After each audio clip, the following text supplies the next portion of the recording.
ರಾಜೀನಾಮೆ ಸಲುವಾಗಿ ನಾವೆಲ್ಲ ಕೂಡಿದ್ದೇವೆ. ಈಗಾಗಲೇ ಸಾಕಷ್ಟು ನಮ್ಮ ಹಿರಿಯರು ಮಾತಾಡಿದ್ದಾರೆ.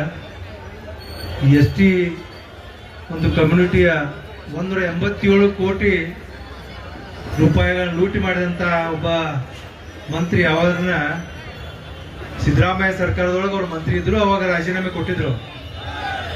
ರಾಜೀನಾಮೆ ಅವ್ರ ಮ್ಯಾಗ ಕೇಸ್ ಐತಿ, ಅವ್ರ ಆರೋಪಿ ಏನಿದ್ರು ರಾಜೀನಾಮೆ ಕೊಟ್ಟಿದ್ರು. ಅದು ಈಗ ಮತ್ತೆ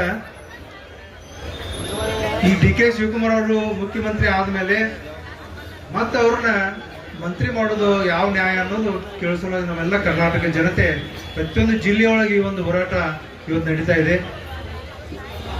ಇವತ್ತು ಅವರು ರಾಜೀನಾಮೆ ಕೊಡ್ಲಿಲ್ಲ ಅಂತಂದ್ರೆ ಇದು ಅಹೋರಾತ್ರಿ ಇವತ್ತು ಎಲ್ಲಿವರೆಗೆ ಹೋಗ್ತಿತ್ತೋ ಗೊತ್ತಿಲ್ಲ. ರಾಜೀನಾಮೆ ಕೊಡಿವರೆಗೂ ನಾವೆಲ್ಲರೂ ಪ್ರತಿಯೊಬ್ಬರು ಇದರೊಳಗೆ ಭಾಗವಹಿಸಿ ರಾಜೀನಾಮೆ ತಗೊಳ್ಳೋ ಸಲುವಾಗಿ ನಾವೆಲ್ಲ ಹೋರಾಟವನ್ನು ಮಾಡಬೇಕಾಗಿದ್ದೀವಿ. ಯಾಕಂತಂದ್ರೆ ಈ ಭ್ರಷ್ಟ ಸರ್ಕಾರ ಕಿತ್ತೊಗಿಬೇಕಾದ್ರೆ ನಾವೆಲ್ಲರೂ ಬಹಳ ಗಟ್ಟಿ ಮನಸ್ಸಿಂದ ಇವತ್ತೆಲ್ಲರೂ ಕೂಡಿದ್ದೇವೆ ಇಲ್ಲಿ. ಅದಕ್ಕೆ ಪ್ರತಿಯೊಂದು ತಾಲೂಕಿನಿಂದ ಸಾಕಷ್ಟು ಜನ ಇಲ್ಲಿ ಬಹಳ ಊರಿನಿಂದ ಬಂದಿದ್ದಾರೆ. ಇವತ್ತು ಯಾವ ರೀತಿ ಅನ್ಯಾಯ ಆಗ್ತಿದೆ, ಇವತ್ತು ಅವ್ರು ಬಹಳ ಮಾತಾಡ್ತಾರೆ, ನಾವು ಹಿಂದುಳಿದವ್ರ ಪರ, ನಾವೆಲ್ಲ ಅಹಿಂದ ಪರ ಅಂತ ಈಗ ಹೇಳ್ತಾರೆ. ಆದ್ರೆ ಇವತ್ತು ವಾಲ್ಮೀಕಿ ಜನರ ದುಡ್ಡನ್ನು ಲೂಟಿ ಮಾಡಿದಂಥ, ಬಡವರ ದುಡ್ಡನ್ನು ಲೂಟಿ ಮಾಡಿದಂಥ ಮಂತ್ರಿಯನ್ನು ಮತ್ತವರು ಮಂತ್ರಿ ಮಂಡಳದಾಗ ಹಿಡ್ಕೊಂಡು ಇವತ್ತು ಅವ್ರು ಯಾವ ರೀತಿ ನ್ಯಾಯ ಕೊಡಿಸ್ತಾರೆ ಅನ್ನುವಂಥದ್ದು ನಾವು ವಿಚಾರ ಮಾಡಬೇಕಾಗಿತ್ತು. ಅದಕ್ಕೆ ನಾವೆಲ್ಲರೂ ಈ ಹೋರಾಟ ಒಳಗೆ ಭಾಗವಹಿಸಿ. ಯಾಕಂದ್ರೆ ಏನಾಗೈತೆ ಅವ್ರ ಪರಿಸ್ಥಿತಿ, ಈ ಗೌರ್ಮೆಂಟ್ ಹೆಂಗೈತೆ ಅಂದ್ರೆ ಕೇಂದ್ರ ಸರ್ಕಾರ KTM ಗತೆ ಇದ್ದೀವಿ.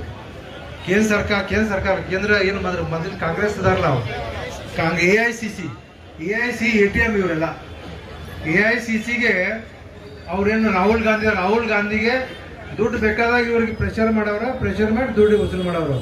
ಅದಕ್ಕೆ ಇಂಥ ಮಂತ್ರಿಗಳು ಇಟ್ಕೊಂಡು ಒಳ್ಳೆ ಜನರನ್ನ ಮಂತ್ರಿ ಮಾಡಿದ್ಲೆ ಇವತ್ತು ಎಂಥ ಭ್ರಷ್ಟರನ್ನ ಮಂತ್ರಿ ಮಾಡಿ ಅವ್ರ ಕಡೆಯಿಂದ ದುಡ್ಡು ತಗೊಳ್ಳುವಂಥ ಒಂದು ವ್ಯವಸ್ಥೆ ಇವತ್ತು ಕಾಂಗ್ರೆಸ್ನವ್ರು ಮಾಡ್ಕೊಂಡಿದ್ದಾರೆ. ಅದಕ್ಕೆ ಇವತ್ತು ಇಂಥ ಆ ಒಂದು ಕಾರ್ಯಕ್ರಮ ನಾವು ಧಿಕ್ಕಾರ ಹೇಳಿಸೋಲ್ಲಿ ಕೂಡಿದ್ದೇವೆ. ಮುಂದೆ ಬರುವಂಥ ದಿನಮಾನದೊಳಗೆ ನಾವೆಲ್ಲರೂ ಇನ್ನೂ ಹೆಚ್ಚಿನ ಉಗ್ರವಾದಂಥ ಹೋರಾಟ ಮಾಡೋಣ ಅಂತ. ಅಲ್ಲಿವರೆಗೂ ಪ್ರತಿಯೊಬ್ಬರು ಇದರೊಳಗೆ ಭಾಗವಹಿಸಿ ಇವತ್ತು ಅಹೋರಾತ್ರಿ ಇದೆ. ಯಾಕಂದ್ರೆ ರಾತ್ರಿನೇ ಇವತ್ತು ಎಲ್ಲರೂ ಬರಬೇಕಾಗ್ತದೆ.